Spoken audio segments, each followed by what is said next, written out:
Hello friends, राजा yes academy में आपका स्वागत है। आज मैं ऑब्जेक्टिव सेट प्रैक्टिस के बारे में बताने जा रहा हूं, जो कि सभी प्रतियोगी परीक्षाओं में पूछे जाने वाला महत्वपूर्ण प्रश्न है। अगर आप मेरे चैनल पर नए हैं तो सब्सक्राइब कर लें और बेल आइकन दबा दें ताकि सभी नोटिफिकेशन आपको मिलता रहे। तो चलिए, आज का पहला प्रश्न है, राजस्थान की किस रानी ने बादशाह हुमायूं के पास राखी भेजकर बहादुर शाह के विरुद्ध सहायता की याचना की थी?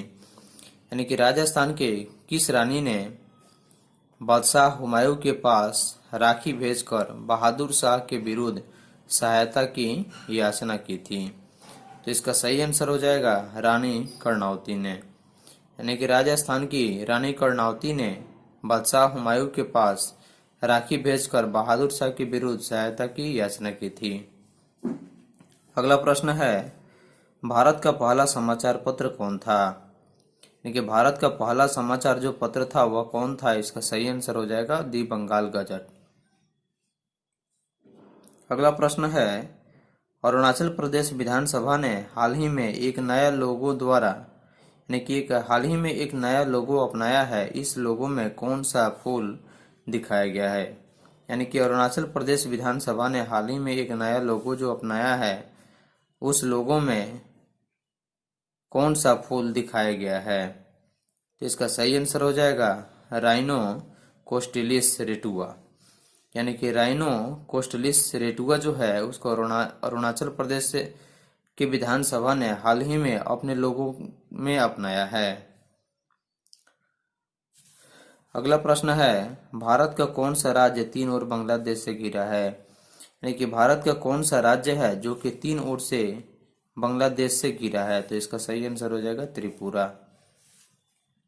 अगला प्रश्न है, अपने साम्राज्य के विस्तार के में चंद्रगुप्त मौर्य की सहायता किसने की थी? ठीक है, तो अपने राज्य के विस्तार करने के लिए चंद्रगुप्त मौर्य की सहायता किसने की? तो इसका सही आंसर हो जाएगा चाणक्य ने। यानी कि चाणक्य ने अपने साम्राज्य के विस्तार में चंद्रगुप्त मौर्य की सहायता की थी। अगला प्रश्न है, अवमूल्यन शब्द का अर्थ क्या है? यानी कि अवमूल्यन शब्द का अर्थ क्या है? तो इसका सही आंसर हो जाएगा अन्य मुद्रा की तुलना में स्वदेशी मुद्रा के तुल्य को घटाना। यानी कि अवमूल्यन शब्द का जो अर्थ है वह अन्य मुद्रा की तुलना में स्वदेशी यानी कि अपने देश की जो मुद्रा है उसके मूल्य को घटाना। अगला प्रश्न है, भारतीय जलवायु क्या कहलाती है? यानी कि भारतीय जो जलवायु है वह क्या कहलाती है? इसका सही आंसर हो जाएगा उपोष्ण कटिबंधीय मानसून। यानी कि भारतीय जो जलवायु है वह उपोष्णीय यानी कि उपोष्ण कटिबंधीय मानसून है। अगला प्रश्न है,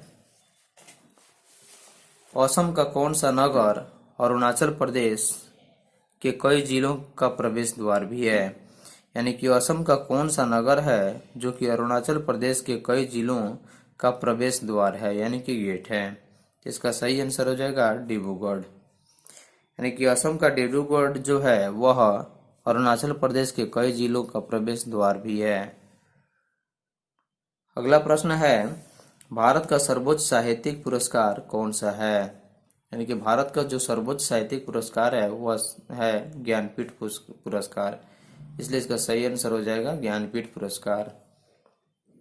अगला प्रश्न है, दिल्ली सुल्तान के किस शासक ने आगरा शहर को बसाया? यानी कि दिल्ली सुल्तान के किस शासक ने आगरा शहर को बसाया? तो इसका सही आंसर हो जाएगा सिकंदर लोदी ने। यानी कि सिकंदर लोदी ने ही दिल्ली सुल्तान के आगरा शहर को बसाया। यानी कि दिल्ली सुल्तान का जो था सिकंदर लोदी, उन्होंने आगरा शहर को बसाया। अगला प्रश्न है, अजंता गुफाओं का निर्माण कब किया गया था? यानी कि अजंता की गुफाओं का निर्माण जो हुआ था उसका सही आंसर है गुप्तों के काल में। यानी कि गुप्त के काल में अजंता की गुफाओं का निर्माण किया गया था। अगला प्रश्न है, विश्व विरासत स्थल और ऐतिहासिक अभयारण्य माचू पिच्चू कहाँ स्थित है? यानी कि विश्व विरासत स्थल जो है और ऐतिहासिक अभयारण्य है माचू पिच्चू, यह कहाँ स्थित है? इसका सही आंसर हो जाएगा पेरू में। यानी कि विश्व विरासत स्थल और ऐतिहासिक अभयारण्य माचू पिच्चू जो है वह पेरू में स्थित है। अगला प्रश्न है, किस कैदी को न्यायालय के समक्ष प्रस्तुत करवाने के लिए किस लेख यानी कि रिट न्यायालय आदेश की आवश्यकता पड़ेगी? यानी किसी कैदी को न्यायालय के समक्ष अगर प्रस्तुत करवाने की स्थिति जब होती है तो उस समय यानी कौन से रिट न्यायालय आदेश की आवश्यकता होगी? तो इसका सही आंसर हो जाएगा बंदी प्रत्यक्षीकरण। अगला प्रश्न है, पृथ्वीराज रासो किसने लिखा था? यानी कि पृथ्वीराज रासो के रचयिता कौन है यानी कि लेखक कौन है? इसका सही आंसर हो जाएगा चंद्रवरदाई। पृथ्वीराज रासो को चंद्रवरदाई ने लिखा था। अगला प्रश्न है, जम्मू किस नदी के किनारे स्थित है? तो इसका सही आंसर हो जाएगा तवी, यानी कि जम्मू जो है वह तवी नदी के किनारे स्थित है। अगला प्रश्न है, प्राचीन काल में किस जनपद की राजधानी उज्जैन थी? यानी कि प्राचीन काल में किस जनपद की जो राजधानी थी वह उज्जैन थी। इसका सही आंसर हो जाएगा अवंती। अगला प्रश्न है, उस योजना का नाम बताइए जिसके तहत 24 राज्य और केंद्र शासित प्रदेश से कुल 1023 फास्ट ट्रैक स्पेशल कोर्ट स्थापित करेंगे। कि उस योजना का नाम बताइए यानी कि किस योजना के तहत 24 राज्य और केंद्र शासित प्रदेश कुल 1023 फास्ट ट्रैक स्पेशल कोर्ट स्थापित करेंगे। इसका सही आंसर हो जाएगा महिलाओं की सुरक्षा के लिए राष्ट्रीय मिशन। यानी कि महिलाओं की सुरक्षा के लिए राष्ट्रीय मिशन एक योजना है जिसके तहत 24 राज्य और केंद्र शासित प्रदेश से कुल 1023 फास्ट ट्रैक स्पेशल कोर्ट स्थापित करेंगे।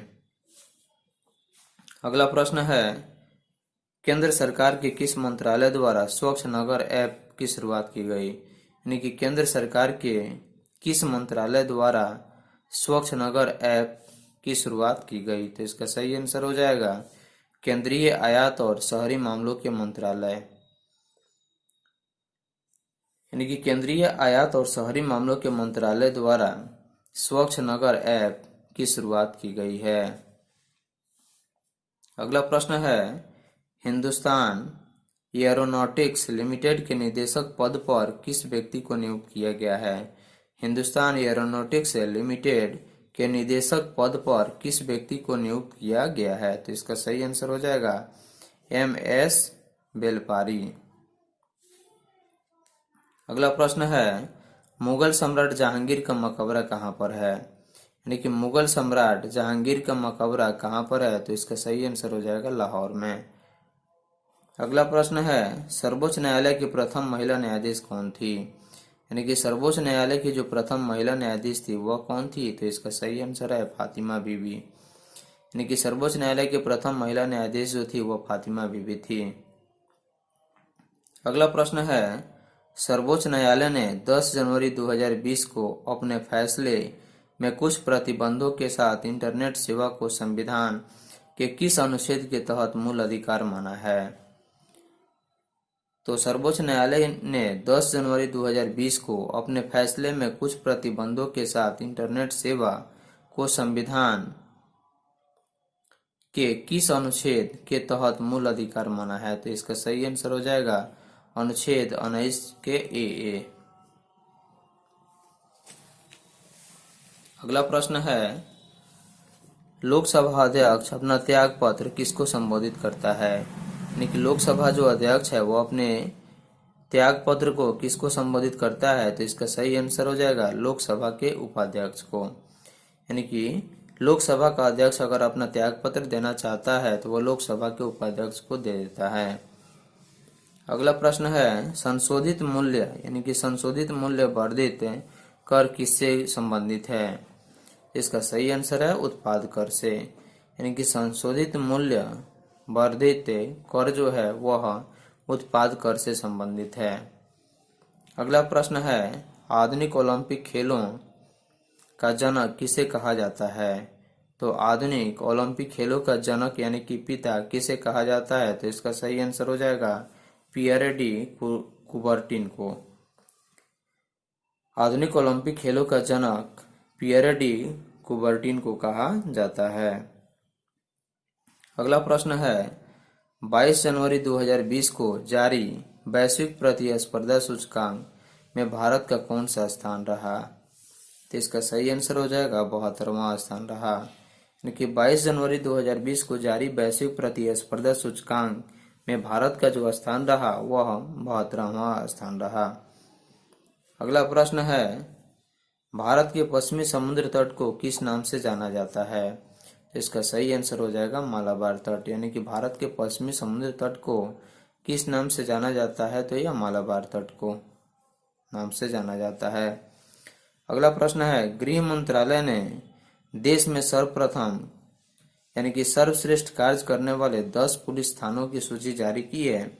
उस सूची में किस राज्य की थाना पहले स्थान पर है?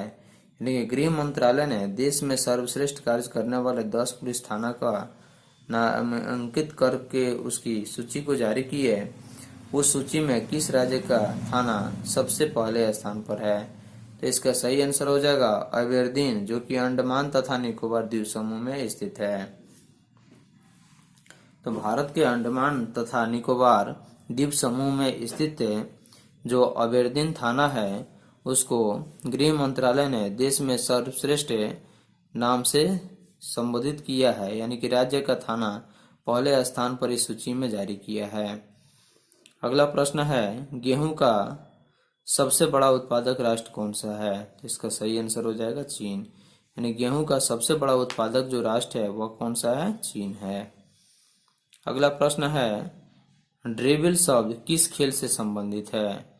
तो इसका सही आंसर हो जाएगा फुटबॉल से। यानी कि ड्रिबल शब्द जो है वह क्रिकेट फुटबॉल खेल से संबंधित है।